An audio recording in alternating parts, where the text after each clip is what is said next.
Good morning, all, and welcome to another edition of Daniel the Messenger's Bitcoin Analysis. This will be episode 2 of my Bitcoin analysis. You can check my first one in my archives, it's up there. Now, right now, Bitcoin's looking kind of dead right now as we speak. I mean, it's been getting crushed. And even though it's been getting shorted and sold to shit, it still has maintained its trend line. It's yearly moving average is still intact. It just touched down on it in the past couple hours, but it's still there. We are trading below the weekly moving average. Resistance levels of the 875 quite predominantly in the 4-hour candle, each candle representing 4 hours. And notice when it violated the 875, it really just tanked back down to its 575 handle, which I said would happen. That if it does break this 875 handle, it's going to go down quite considerably, and we might not see a true averaging out of the moving average on the weekly chart. We might not see an average come out for a while, because this thing, to me, it seems like it's bottomed out though. Again, I'm going to get back to this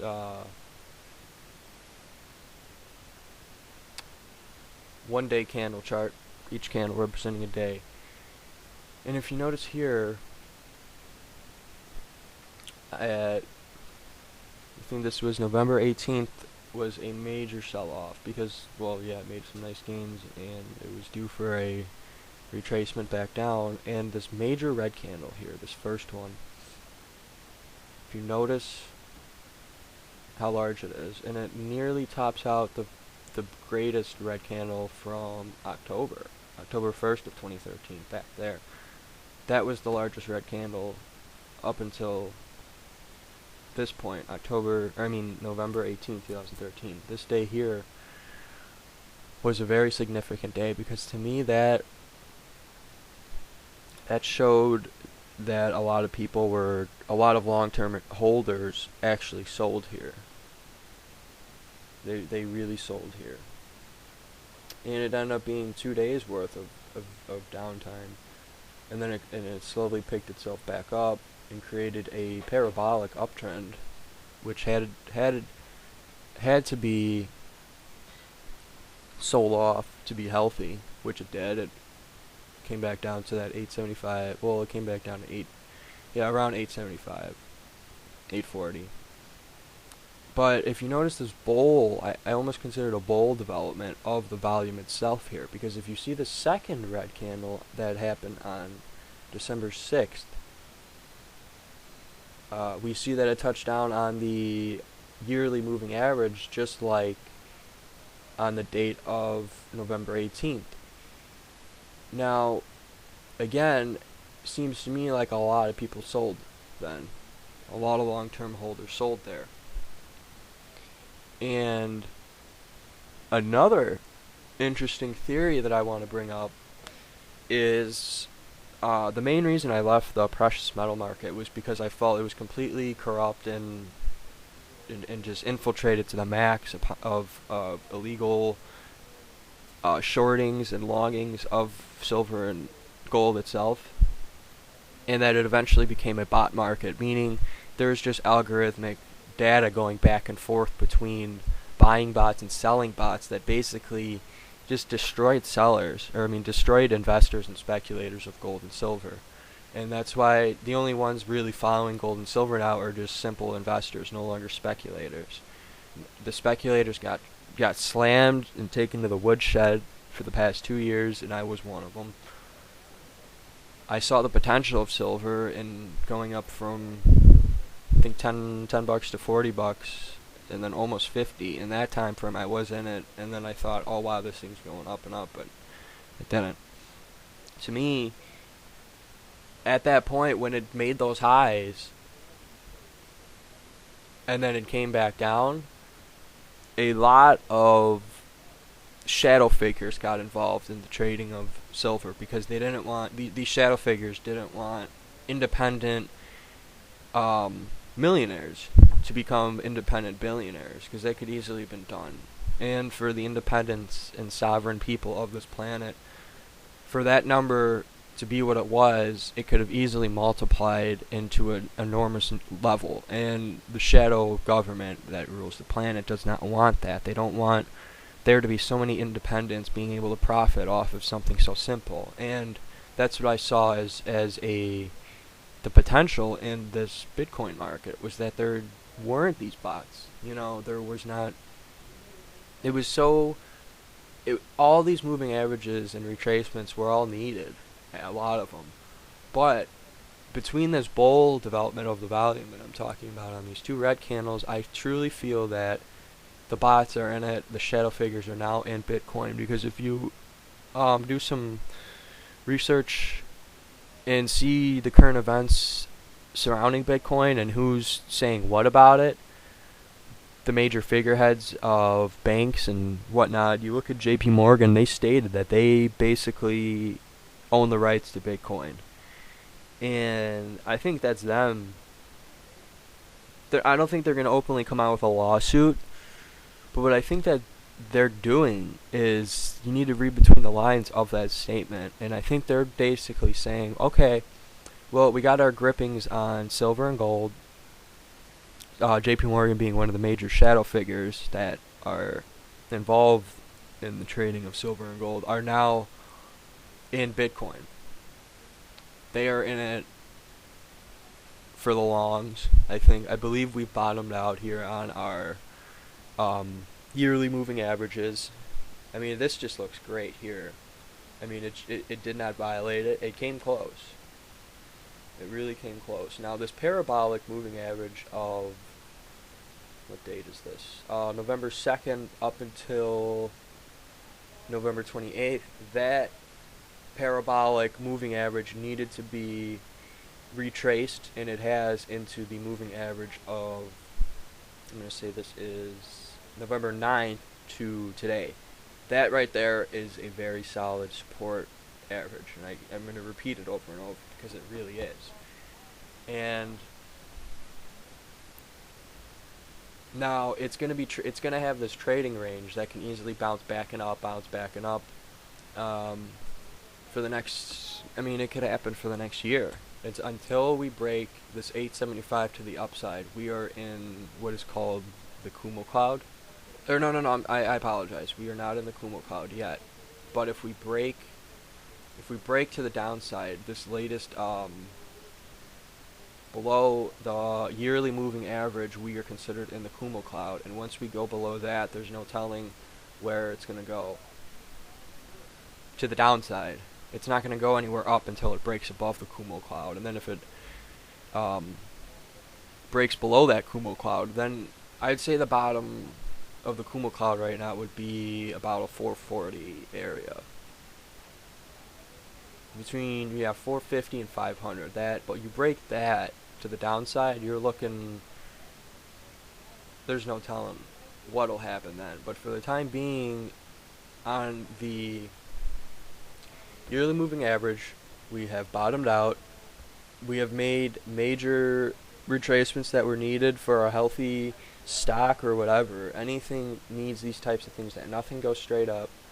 And when people start making up rumors that I hear, like, I mean, I'm going to call it a rumor, but I think that people like Bill Still, who are saying, there's a major war from the banks on cryptocurrencies, I don't think he realizes the true endeavorment that brings to the whole entire apparatus of Bitcoin. Because now that you got these shadow figures, they can, they have unlimited funding. And for him to say, I don't see Cork going, I see Cork just breaking out, that's what Bill's still saying. For him to make that assumption, tied in with the fact that he's saying there's a war on cryptos, it kind of gives mixed messages, because he's saying that there's going to be uncertainty. That's a given with the war on the banks having on cryptos. That's a given. But then he's saying that cork's going to be going up, up, up. Now, is he a pump and dumper guy? I don't know. I can't tell you. Now, every single currency in one form or another, one of these cryptos, is going to be a pump and dump to an extent, like I've stated in previous videos, because the speculators themselves don't realize how much of a hold they have on this market right now. It's in its infancy. This volume you see right here is nothing compared to what it's going to become in the next 20 years. Bitcoin's just starting. Cryptocurrencies are just starting. But if these shadow figures can get into these currencies, these cryptos, before they really, really break out, then they're going to have such a firm holding on it. They're trying to get in now. Now is the time for them to get in. You know, these bottoms, they're buying up. They are buying up. At the low of December 6th, I believe that many of the shadow figures have gotten in on that last bull candle, the red bull candle right here. That one is very interesting. But if you notice now, the volume in the past two down candles on a one-day candle chart, those volumes are nowhere near where they were, but yet you have such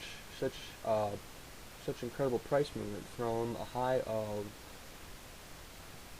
$925 down to a low of $714.11. But yet you only had, what is this? This is telling me that we had about 40,000 Bitcoin traded that day.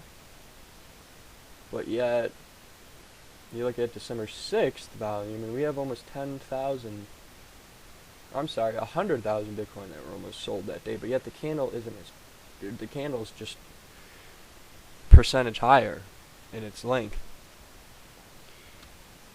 Now, what this is telling me is that people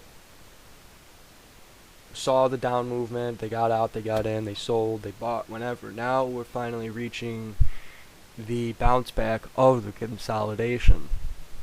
Now we're going to see plenty of up movement, but like I said, just because there's bullish up movement doesn't mean it's going to break that 875 immediately. But that's, again, my last video I stated, watch what happens when Bitcoin breaks the $1,000 handle. What happens? And what happened after that? It came right back down.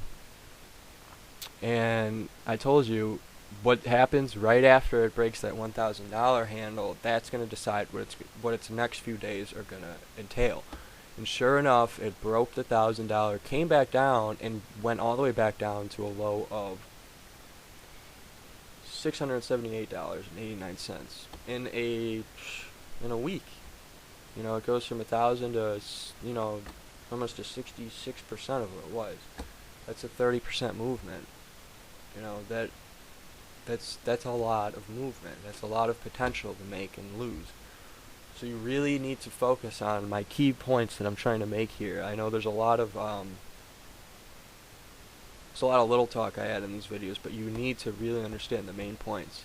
Point A, your moving average, your yearly moving average has not been violated. Point B, you have this bull development of the volume that seemed to break apart, and it's no longer there, which is a bullish sign, because the past two red candles, their volume is nowhere near what it's been.